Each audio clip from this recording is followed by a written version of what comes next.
Hi. അപ്പോൾ exam preparations ഒക്കെ നല്ല തകൃതിയായിട്ട് നടക്കുകയായിരിക്കും അല്ലേ? എടാ, നിങ്ങൾക്ക് ചോദിക്കാൻ ചാൻസ് ഉള്ള നല്ലൊരു ക്വസ്റ്റ്യൻ മിസ് കാണിച്ചു തരാം കേട്ടോ. അതാണ് ലെറ്റർ ടു ദ എഡിറ്റർ അല്ലേ? ലെറ്റർ ടു ദ എഡിറ്റർ എന്ന് പറഞ്ഞൊരു ക്വസ്റ്റ്യൻ നമ്മൾ എപ്പോഴും പ്രതീക്ഷിക്കേണ്ട ഒരു ക്വസ്റ്റ്യൻ തന്നെയാണ് കേട്ടോ. അപ്പോൾ ഇതിന് കൃത്യമായിട്ടുള്ളൊരു ഫോമാറ്റ് ഉണ്ട്. നിങ്ങൾ കുറച്ച് കാര്യങ്ങൾ ശ്രദ്ധിച്ചു കഴിഞ്ഞാൽ വളരെ ഈസി ആയിട്ട് അതിനുള്ളൊരു മാർക്ക് വാങ്ങിക്കാം. ഒന്നാമത്തെ കാര്യം, ഇതൊരു ലെറ്റർ ആണ്. അപ്പോൾ ഒരു കത്തിന്റെ ഫോർമാറ്റ് നമുക്ക് അറിയണമല്ലോ. ഈ കത്തിന്റെ ഫോർമാറ്റ് തന്നെ ഇതിന് കുറച്ച് പ്രത്യേകതകളുണ്ട് കേട്ടോ. ഇതൊരു ഫോർമൽ ലെറ്റർ ആണ് അല്ലെ? ലെറ്റർ ടു ദ എഡിറ്റർ എന്ന് പറയുമ്പോൾ നിങ്ങൾ മനസ്സിലാക്കേണ്ടത് അതൊരു ഫോർമൽ ലെറ്റർ ആണ്. എന്ത് ലെറ്റർ ആണെടാ? അതൊരു ഫോർമൽ ലെറ്റർ ആണ്. സോ ഒരു ഒഫീഷ്യൽ ആയിട്ടുള്ള ഇപ്പൊ നമ്മൾ ഈ ലെറ്റർ ടു ദ എഡിറ്റർ ആരാണ്? നമ്മുടെ മാമനോ അല്ലെങ്കിൽ അല്ലെ നമ്മുടെ അങ്കിളോ ആന്റിയോ ആരും അല്ല എഡിറ്റർ എന്ന് പറഞ്ഞു കഴിഞ്ഞാൽ.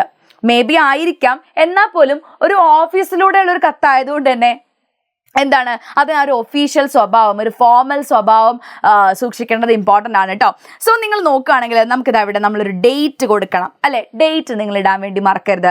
Then the editor the views അല്ലെ? എഡിറ്ററുടെ പേരും അഡ്രസ്സും നിങ്ങൾക്ക് അവിടെ കൊടുക്കാം. അതിനുശേഷം എല്ലാവരും തെറ്റിക്കുന്ന അല്ലെങ്കിൽ മറന്നു പോകുന്ന വലിയൊരു സംഗതിയാണ് എന്താ? ഈ കാണുന്ന subject line. Okay, subject line എന്ന് പറയുമ്പം ഇനി ചിലരുണ്ട് എന്ത് ചെയ്യും, സബ്ജക്റ്റ് ലൈനിൽ ഒരുപാട് എന്തൊക്കെയോ എഴുതി വെക്കും. അങ്ങനെ നിങ്ങൾ ചെയ്യരുത് കേട്ടോ. സബ്ജക്റ്റ് ലൈനിൽ ഏറ്റവും ബ്രീഫായിട്ട് നമ്മുടെ കാര്യം എന്താണോ അതിന് ഏറ്റവും ബ്രീഫായിട്ട് ചുരുങ്ങിയ വാക്കുകളിൽ നിങ്ങൾ പറയുകയാണ് ചെയ്യേണ്ടത് ആ ഒരു സബ്ജക്റ്റ് ലൈനിൽ കേട്ടോ. സോ അങ്ങനെ ഏറ്റവും ബ്രീഫായിട്ട് നമ്മുടെ ഇഷ്യൂവിന് അതിനകത്ത് പറയുകയാണ് ചെയ്യേണ്ടത്. റിഗാർഡിങ് എന്ന് പറഞ്ഞിട്ട് മിക്കവാറും നിങ്ങൾക്ക് എന്ത് ചെയ്യാം, റിഗാർഡിങ് സംബന്ധിച്ച് എന്നുള്ളതാണ് കേട്ടോ. റിഗാർഡിങ് എന്നുള്ള വേർഡ് വെച്ച് നിങ്ങൾക്ക് സ്റ്റാർട്ട് ചെയ്യാം കേട്ടോ ഒരു നമ്മുടെ സബ്ജക്റ്റ്. ദെൻ നല്ല സാല്യൂട്ടേഷൻ കൊടുക്കണം. നല്ല സാല്യൂട്ടേഷൻ എന്ന് പറഞ്ഞാൽ ഒന്നുമില്ല, സർ ഓർ മാം അല്ലേ? സർ ഓർ മാം എന്നുള്ള സാല്യൂട്ടേഷൻ കൊടുക്കണം. എന്നതിന് ശേഷം നമ്മൾ ലെറ്ററിനെ 3 പാർട്സ് ആയിട്ടാണ് നമ്മൾ തിരിക്കുന്നത് കേട്ടോ. സോ ഫസ്റ്റ് പാർട്ടിൽ ഇൻട്രൊഡക്ഷൻ, എന്താണ് നമ്മുടെ കാര്യം. ലെറ്റർ ടു ദ എഡിറ്റർ ആവുന്ന സമയത്ത് മിക്കവാറും എന്തെങ്കിലും ഒരു ഇഷ്യൂലേക്ക് എന്തെങ്കിലും ഒരു കാര്യം ഉണ്ടാവും, ഒരു പ്രശ്നം ഉണ്ടാവും. അതിലേക്ക് ആ പത്രത്തിന്റെ ശ്രദ്ധ ക്ഷണിക്കാൻ അല്ലെങ്കിൽ ആ ഒരു പ്രശ്നം ആൾക്കാരിലേക്ക് എത്തിക്കാൻ വേണ്ടിയിട്ടാണല്ലോ നമ്മൾ എഡിറ്റർക്ക് കത്തെഴുതുന്നത്. സോ ആ ഒരു ഇഷ്യൂവിനെ കുറിച്ചിട്ടൊരു ഇൻട്രൊഡക്ഷൻ ആണ് നമ്മൾ ആദ്യം കൊടുക്കേണ്ടത്. സെക്കൻഡ് പാരഗ്രാഫിൽ നമ്മൾ എന്താ ചെയ്യുക, ആ ഇഷ്യൂവിനെ കുറിച്ച് ഡീറ്റെയിൽ ആയിട്ട് നമ്മൾ കുറച്ചും കൂടെ ഡീറ്റെയിൽ ആയിട്ട് അതിനകത്ത് പറയണം. ആൻഡ് ലാസ്റ്റ് പാരഗ്രാഫിനകത്താണ് നമ്മൾ എന്ത് ചെയ്യുന്നത്, ഈ ലെറ്ററിൽ അല്ലെങ്കിൽ ഈ ഒരു ന്യൂസ് പേപ്പറിലൂടെ ഈ ഒരു കാര്യം ജനങ്ങൾ അറിയുന്നത് വഴി എന്താണ് എന്തെങ്കിലും ചേഞ്ചസ് സൊസൈറ്റിയിൽ ഉണ്ടാവുമെന്ന് ഞാൻ എക്സ്പെക്ട് ചെയ്യുന്നു എന്നുള്ള രീതിക്ക് നമ്മൾ എന്ത് ചെയ്യുക. ആൻഡ് ഫൈനലി ഇതാ നമ്മൾ കോംപ്ലിമെന്ററി ക്ലോസ് കൊടുക്കും അല്ലെ? സിൻസിയർലി അല്ലെങ്കിൽ ഫെയ്ത്ത്ഫുള്ളി.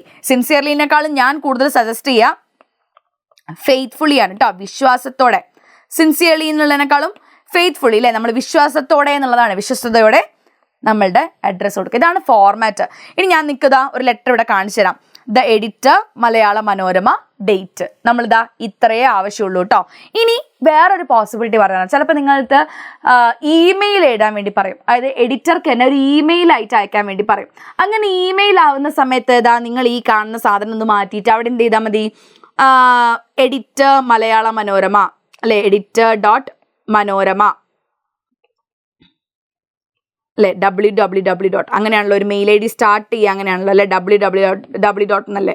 സോ www.editor@manorama@gmail.com അങ്ങനെ എന്തെങ്കിലും ഒരു മെയിൽ ID നിങ്ങൾ ചുമ്മാ ക്രിയേറ്റ് ചെയ്യുക. ഓക്കെ, editor.manorama@gmail.com അല്ലെങ്കിൽ editor@hindu@gmail.com അങ്ങനെ എന്തെങ്കിലും ഒരു മെയിൽ ID നിങ്ങൾ ക്രിയേറ്റ് ചെയ്യുക കേട്ടോ. ചുമ്മാ ഒരു മെയിൽ ID, അത് ആ മെയിൽ അവിടെ ഉണ്ടെന്ന് വിചാരിച്ച് നിങ്ങൾ അതിനകത്ത് ശരിക്കും ഒരു കത്ത് എഴുതാൻ വേണ്ടി പോകുന്നില്ലല്ലോ. സോ ഇമാജിനറി ആയിട്ടുള്ള ഒരു മെയിൽ ID നമ്മൾ അവിടെ കൊടുക്കണം. എന്നതിന് ശേഷം സബ്ജക്റ്റ് അല്ലെ? നമ്മൾ സബ്ജക്റ്റ് കൊടുക്കണം കേട്ടോ. ഈ സബ്ജക്റ്റ് എന്ന് പറഞ്ഞു കഴിഞ്ഞാൽ ഞാൻ നേരത്തെ പറഞ്ഞു, വളരെ ഷോർട്ടായിട്ട് എന്താണോ കാര്യം അതിനെ വളരെ ഷോർട്ടായിട്ട് നമ്മൾ പറയാം. എന്നതിന് ശേഷം നമ്മൾ സാല്യൂട്ടേഷൻ കൊടുക്കണം. അവിടെ സാല്യൂട്ടേഷനിൽ നിങ്ങൾക്ക് സർ ഓർ മാം എന്ന് കൊടുക്കാം. Sir or madam, sir or ma'am. അല്ലാതെ ചില ആൾക്കാർ, എനിക്കറിയില്ല കേട്ടോ, ഞാൻ അതിന് എത്രത്തോളം എനിക്ക് ശരിയാണെന്ന് അറിഞ്ഞൂടാ.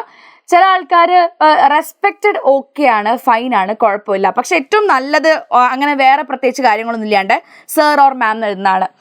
കളക്ടർക്കൊക്കെ കത്തെഴുതാൻ പറഞ്ഞ സമയത്ത് ഡിയർ കളക്ടർ എന്നൊക്കെ എഴുതുന്ന ആൾക്കാരൊക്കെ ഉണ്ട്.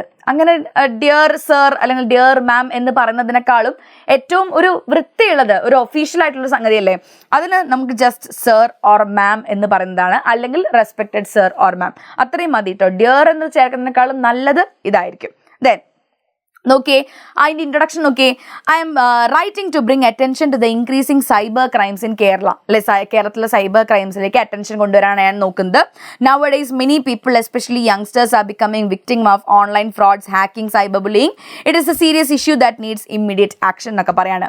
പിന്നെ നമ്മളിതാ ആ പ്രശ്നത്തിനെ കുറിച്ച് നമ്മൾ പറയാണല്ലേ, ഇങ്ങനെയൊക്കെയാണ് കാര്യങ്ങൾ എന്ന് പറഞ്ഞാൽ ആ പ്രശ്നത്തിനെ കുറിച്ച് നമ്മൾ പറയാണ്. ആൻഡ് ലാസ്റ്റ് എന്ത് ചെയ്യാണ്, നമ്മൾ ഇതിനെതിരെ അല്ലെ ഒരു അവയർനെസ് സ്പ്രെഡ് ചെയ്യണം. And teach safe online practices to everyone. എല്ലാവർക്കും നമ്മൾ സേഫ് ആയിട്ടുള്ള ഓൺലൈൻ പ്രാക്ടീസുകൾ, അല്ലെങ്കിൽ എല്ലാവരും അല്ലേ നമ്മൾ സൈബർ സെക്യൂരിറ്റി ഉറപ്പാക്കുക എന്നുള്ളത് മെയിൻ കാര്യമാണ്. I request you to.